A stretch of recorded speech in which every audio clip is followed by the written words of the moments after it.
Everyone loves the Dodge Viper, the Chevrolet Corvette, or the Ford GT.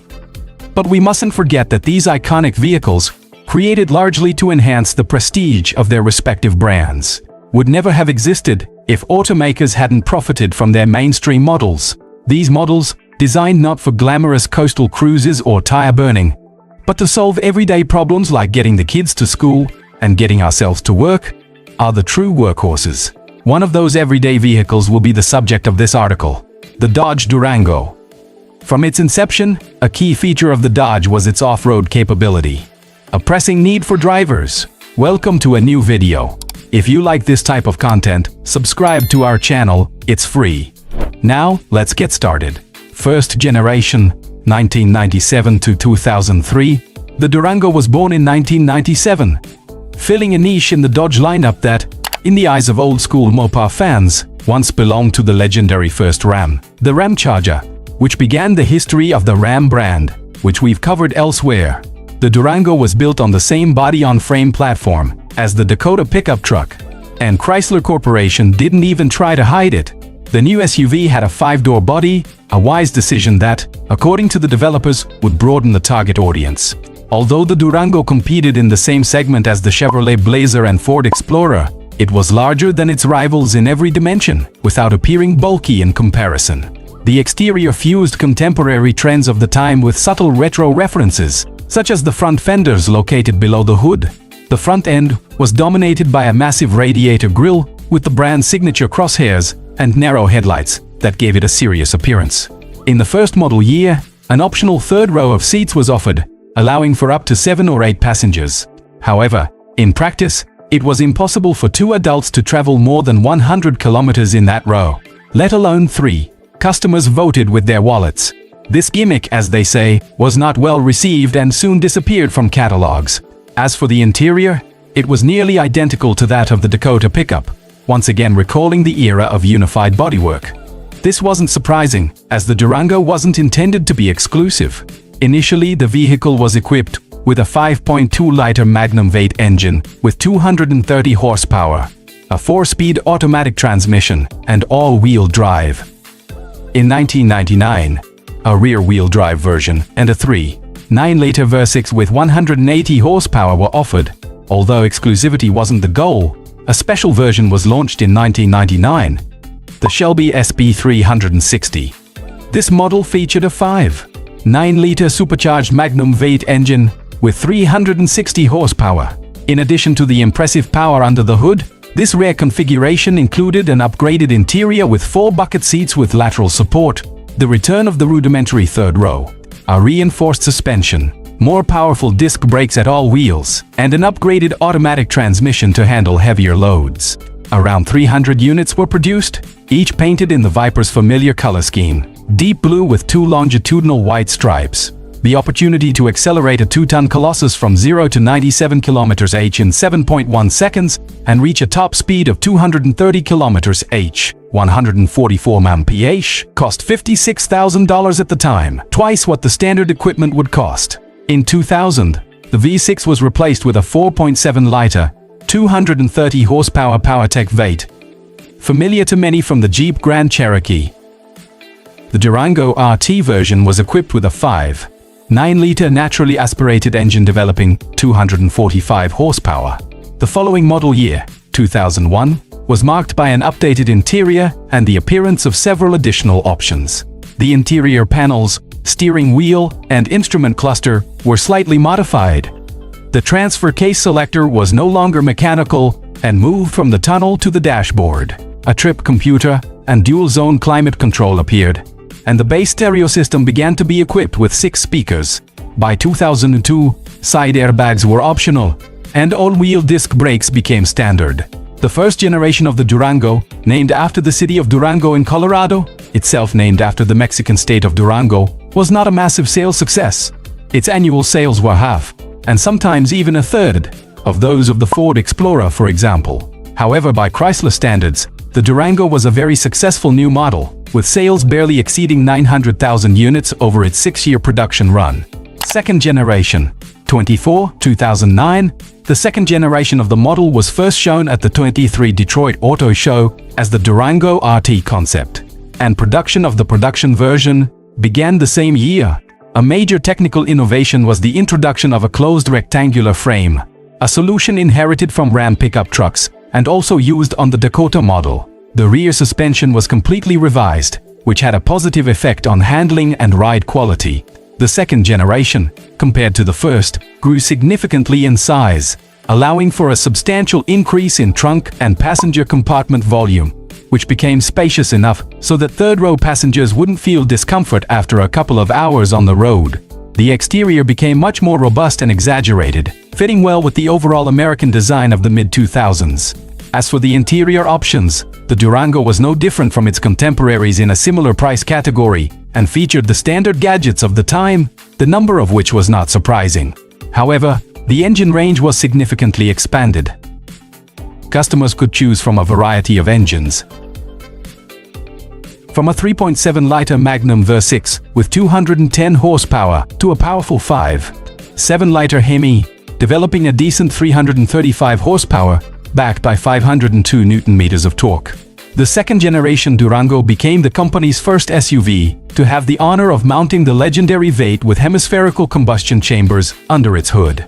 Overall, it took less than 10 years for customers to be offered a more impressive package under the hood as standard, without superchargers or the road-going restrictions of the limited versions. In 2007, a facelift was introduced, marked by a modified radiator grille, hood, headlights, and front fenders. Among the technical innovations during the restyling were the introduction of rear parking sensors and an electronic stability control system. In early 2008, under the guise of the 2009 model, and to cater to the growing environmental hysteria, a hybrid version of the Durango was introduced with 2 electric motors in the front wheels, providing an all-electric range of about 40 kilometers. However, since the same 5.7-liter Hemi engine worked in conjunction with the electric motors, the total engine output was 400 horsepower.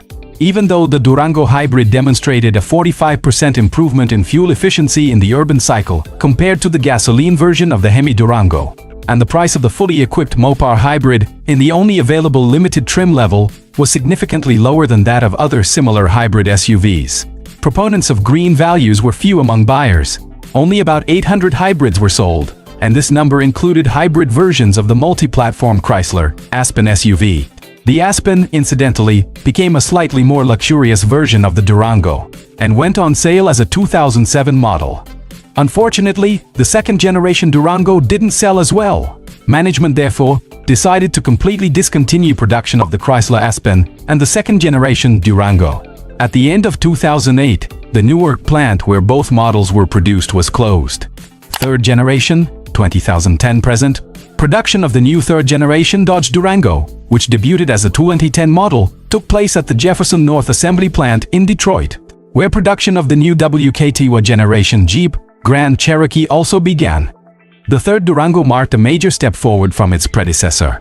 The contours became more muscular, aggressive, and the shapes much more intricate. Although the silhouette itself looked not only complete but as if carved from a monolithic piece of steel. Compared to the second generation, which had a somewhat clumsy and deliberately inflated appearance, the new Durango resembled a svelte athlete who never skips a workout and is ready to prove who's the coolest guy on the block. The exterior incorporated all the characteristics of the company's new corporate style, reminiscent of the extremely successful Charger, but in SUV form. The new generation of the Durango proved to be a unique and independent car, not simply a blown-up sedan created solely to fill another market niche without any extra effort. For the first time on a model, the body became self-supporting, and many chassis components were borrowed from the WKTA2 generation Grand Cherokee. There were 2 engines to choose from, a 290 horsepower Pentastar V6 and a 360 horsepower 5.7-liter Hemi, mated to a 6-speed automatic transmission in the RT trim, which appeared for the first time since 2001. In promoting the new Durango, the automaker claimed it had a class-leading towing capacity of 7,400 pounds, approximately 3,350 kg, a level yet to be matched by its rival, the Ford Explorer. In 2014, there was a restyling. The car became even more aggressive in appearance, and the ZF automatic transmissions added 2 additional gears, eventually reaching 8. In 2018, the uncompromising Cerati package was launched. The old naturally aspirated Hemi engine, with the displacement increased to 6.4 liters, developed 475 horsepower. And that was enough to catapult the 2.5-ton all-wheel drive vehicle from 0 to 97 km/h in 4.7 seconds and devour 402 meters of asphalt in 13.3 seconds. At the same time, the possibility of installing a third row of seats and the ability to tow a 4-ton trailer remained. Externally, the car was distinguished by its unique body kit.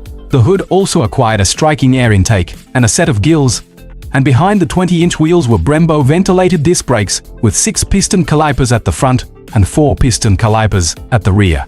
Furthermore, the suspension, steering, and exhaust system were tuned to match the remarkable power. And in 2021, Mopar engineers couldn't deny themselves the pleasure of putting the most powerful engine they had at the time under the hood of a 7-seater family crossover. The monstrous Hemi Hellcat, the same one from the Challenger version of the same name, thus obtaining a true Mad Mopar barn. 710 supercharged horses allowed the crossover to accelerate to 60 mph, 97 km/h, in 3.6 seconds and travel a quarter mile, 402 meters, in a phenomenal 12 seconds. In fact, the aforementioned Challenger SRT Hellcat completed the 0-60 mph, 0-97 km/h in a similar time, so kudos to all-wheel drive. The Durango SRT Hellcat had a top speed of 180 mph, 290 km/h. And you could still fit the whole family, your mother-in-law, and the dog in the cab, hook up your favorite classic Airstream trailer, and travel wherever you wanted in all the comfort that the modern American automotive industry could offer. Unfortunately, the Hellcat was available exclusively for the 2021 model year, but thankfully, in the current 2024 model year, this crazy trunk with 700 HP under the hood returned to the assembly line. On the technical side, little has changed, and it seems few people care how much the diagonal of the multimedia system has increased, or how many speakers their favorite music will play through.